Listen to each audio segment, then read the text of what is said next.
Benvenuti in Community FVG, un viaggio nei territori del Friuli Venezia Giulia. In ogni puntata vi raccontiamo come cooperatrici e cooperatori ogni giorno lavorino responsabilmente per coniugare sviluppo, sostenibilità e mutualità. Conosciamo meglio la nostra regione, scoprendo le idee e i progetti che, giorno per giorno, fanno crescere imprese, comunità e persone. In questa puntata di Community FVG, il progetto SILC.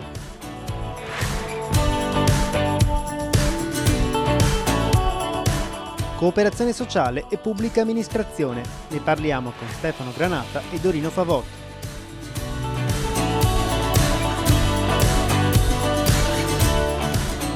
Al Volta di Udine, gli studenti incontrano il mondo dell'impresa culturale.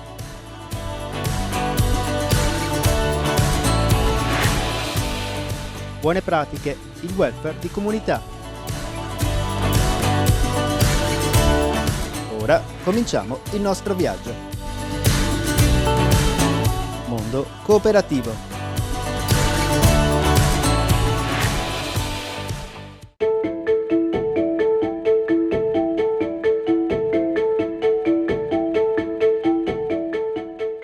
La cooperativa TIEL è una cooperativa di tipo A più B che si occupa di servizi alla persona.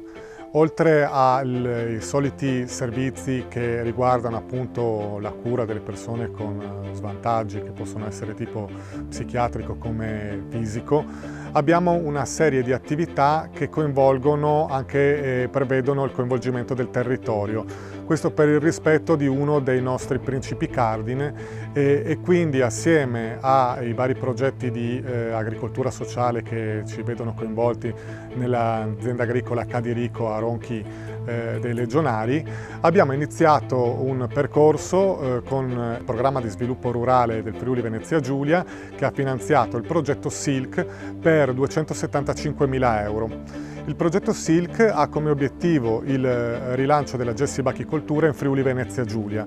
Per giungere a questo obiettivo abbiamo formato un gruppo operativo formato da 7 soggetti, l'Università di Udine, il CREA di Padova, il più grande centro di ricerca a livello baccologico in Italia e sicuramente uno dei più grandi in Europa e nel mondo, l'OIAL Friuli Venezia Giulia, l'ente di formazione, la cooperativa Contea, le associazioni di categoria CIA e Coldiretti, la piccola fattoria Comugnai e la cooperativa TIEL in qualità di capofila.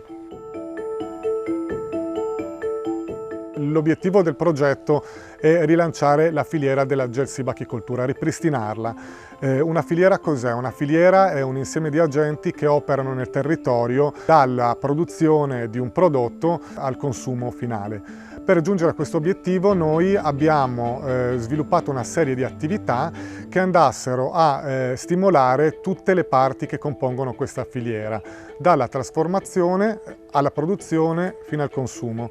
Il progetto ha visto come protagoniste le aziende agricole del territorio che sono state coinvolte per la produzione di bozzoli del bacco da seta a livello produttivo finalizzati al consumo in ambito cosmetico, che è un settore del quale noi abbiamo individuato delle potenzialità particolari, ma anche per tutta una serie di attività correlate che possono ancora fare reddito oppure possono semplicemente arricchire il contesto culturale friulano, quindi la gelsibachicoltura e il bacco da seta come protagonista di una fattoria didattica, come abbiamo fatto coinvolgendo l'azienda agricola di Luigi Deciani a Cassacco.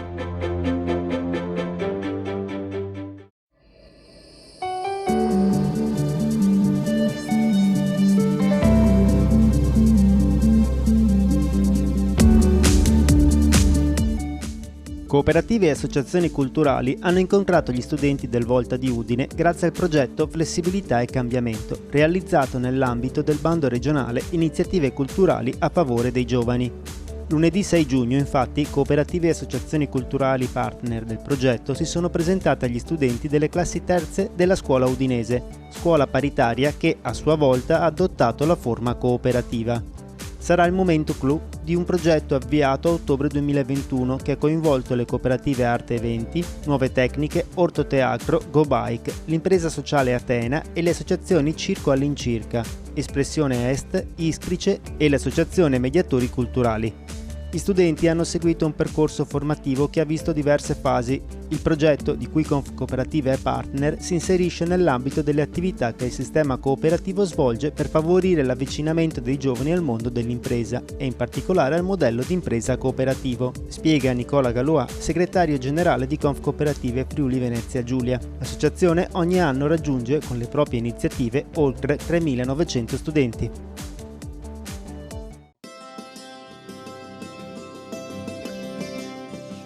Il progetto mira a rilanciare la gessibachicoltura unendo la tradizione con l'innovazione. Perciò il nostro scopo non è quello di riattivare la filiera della gessibachicoltura facendo le cose come si facevano 100 anni fa. Perciò abbiamo individuato un canale diverso di vendita, un prodotto diverso al filato che garantisse anche un valore aggiunto e un margine alle piccole produzioni. In questo settore noi l'abbiamo individuato nella cosmetica. La trasformazione del prodotto in questo momento viene affidata a un'azienda veneta che ci produce un prodotto di cura per la pelle che stiamo utilizzando per fare delle dimostrazioni a livello regionale cercando di spingere il consumo di un prodotto che sia più a chilometro zero possibile.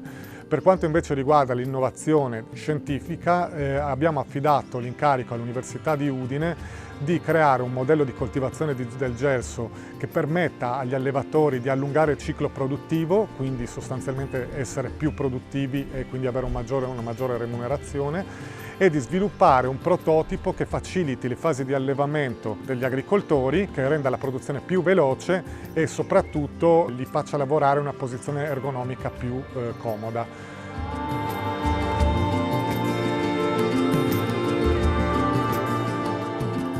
Il progetto è una fase avanzata di realizzazione, prevediamo di finirlo con una conferenza internazionale a Grado e rimandiamo tutte le persone interessate al sito internet www.silketvg.it.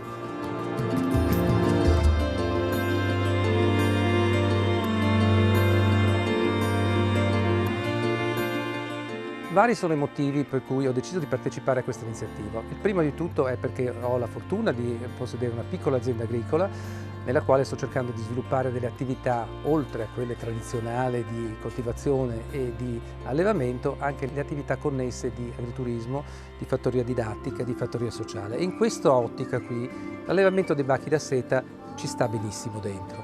Poi c'è un altro motivo di carattere, se vogliamo, sentimentale, ed è il fatto che io mi ricordo da bambino, dato che la nostra famiglia da tempo, anzi da secoli, praticava la gessicultura e la bachicultura, da piccolo mi ricordo che venivano portate dalla campagna i piccoli bozzoli, che è la stessa cosa che io sto facendo adesso con i bambini delle scuole o anche i bambini che ospiti nella mia proprietà, è quella di far vedere questa storia meravigliosa e affascinante di come un verme possa trasformarsi in una farfalla.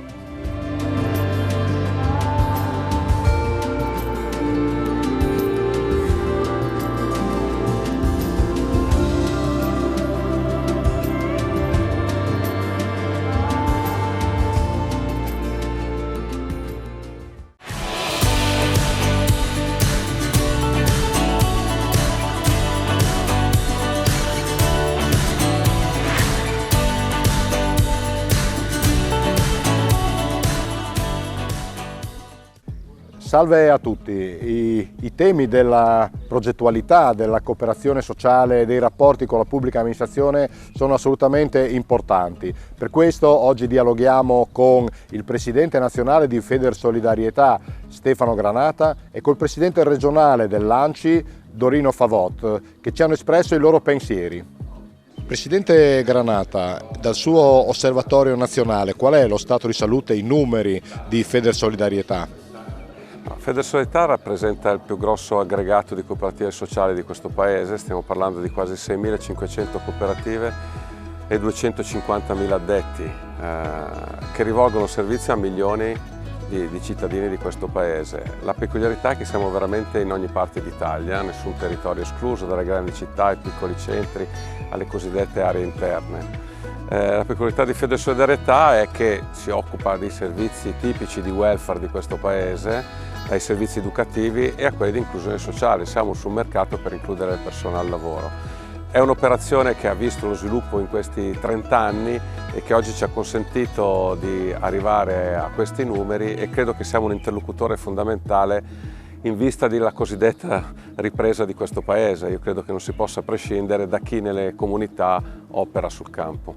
Ecco, su questo vorrei una sua sottolineatura, perché in effetti credo che la pandemia abbia segnato duramente anche la cooperazione sociale, ma si guarda avanti, con quale progettualità nuova?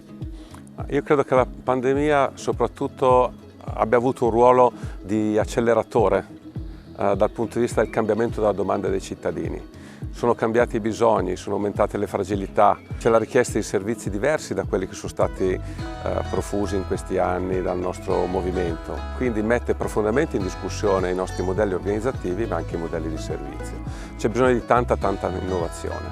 Io credo che ci sia tutta la forza per poterlo fare, perché la cooperazione sociale parte dal basso, parte dalla comunità. Se rimane fedele a questo suo impegno potrà produrre innovazione e costruire servizi sostenibili, perché questa è la domanda dell'oggi, e soprattutto prossimità ai cittadini, che spesso e volentieri vivono una situazione di solitudine, le proprie fragilità, le proprie esperienze, temporanee o permanenti che siano, e soprattutto un fattore economico. La cooperazione sociale non può esimersi di essere produttrice di ricchezza, perché in questo momento il dato più importante è la diseguaglianza.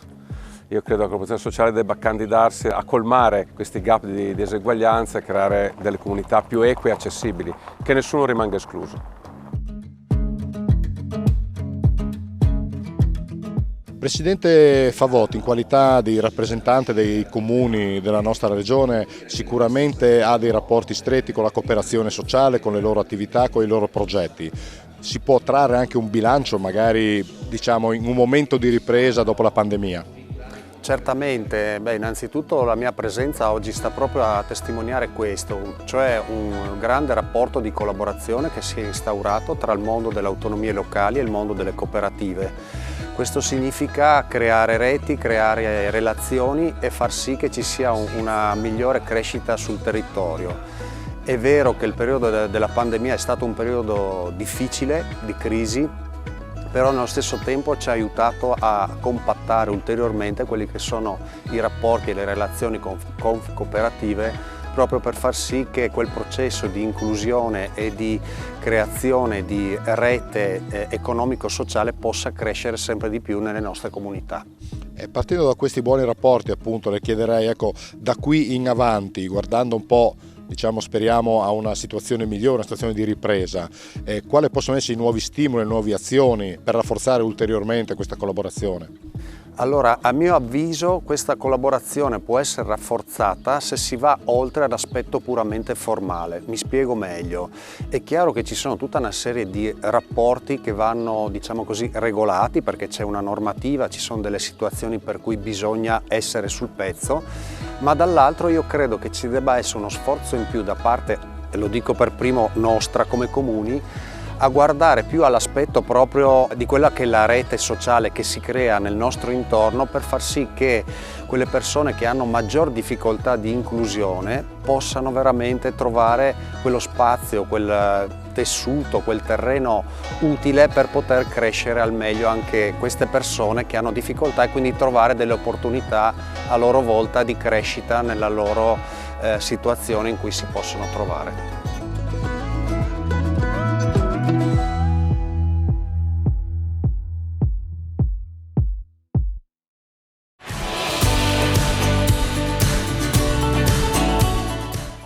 Fine della prima parte.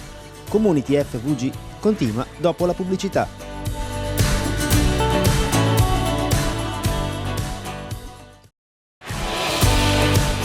Ben ritrovati in Community FVG. Riprendiamo con Mondo Cooperativo. Inizia la seconda parte.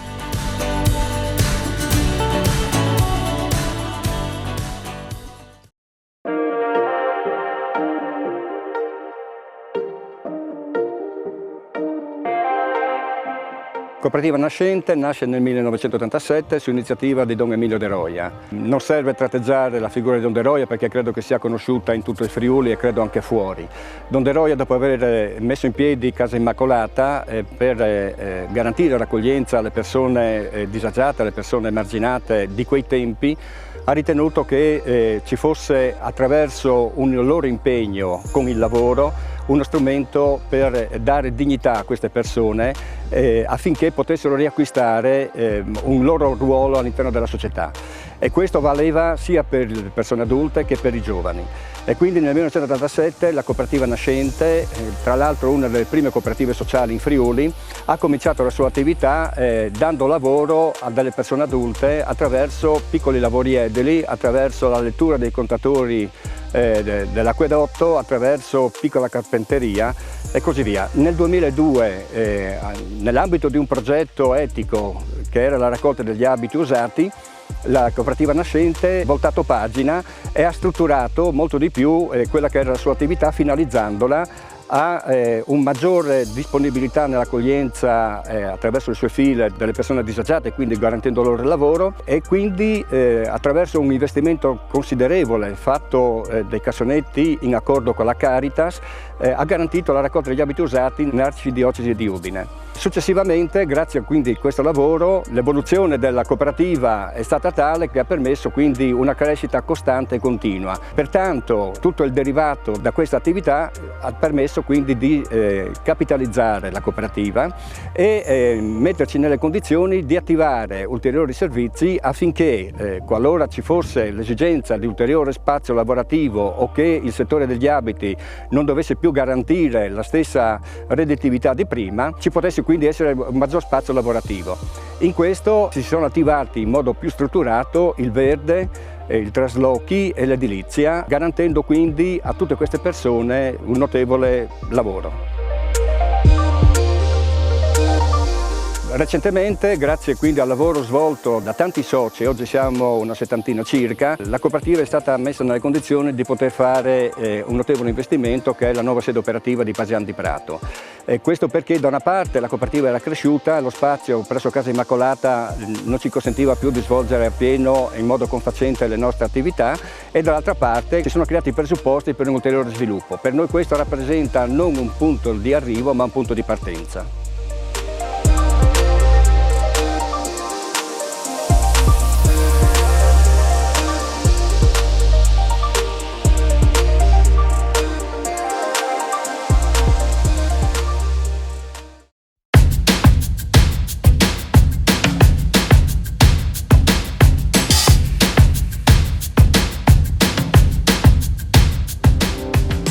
Il welfare di comunità è un insieme di buone pratiche all'interno di una comunità.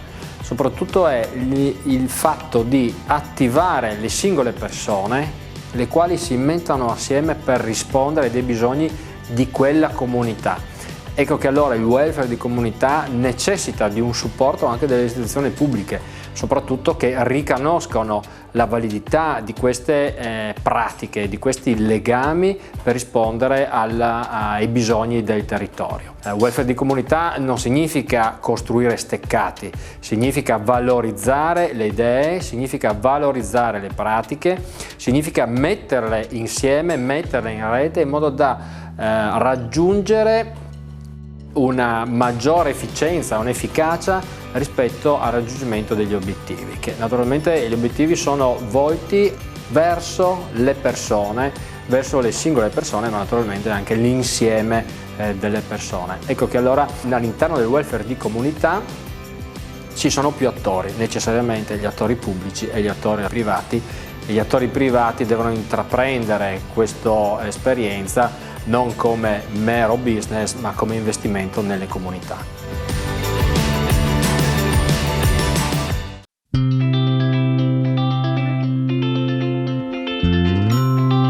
Nascente è una cooperativa sociale di inserimento lavorativo. Questo cosa vuol dire? Vuol dire che noi per svolgere le nostre attività impieghiamo, e questo è per statuto e comunque per normativa, almeno il 30% di personale cosiddetto svantaggiato. Sono persone che nel nostro caso hanno problemi prevalentemente alcol correlati, quindi noi li seguiamo anche assieme al CERT e all'alcologia di Udine, Tolmezzo, insomma delle varie zone del Friuli. È ovvio che l'impiego di questo personale svantaggiato implica che comunque la cooperativa nascente deve essere in grado di svolgere qualitativamente il lavoro in maniera quantomeno sufficiente, perché i clienti rimangono sempre i cittadini, quindi privati piuttosto che aziende, piuttosto che enti pubblici. Le attività in cui Nascente opera sono molteplici. Fino a 5-6 anni fa l'attività prevalente era la raccolta degli abiti usati.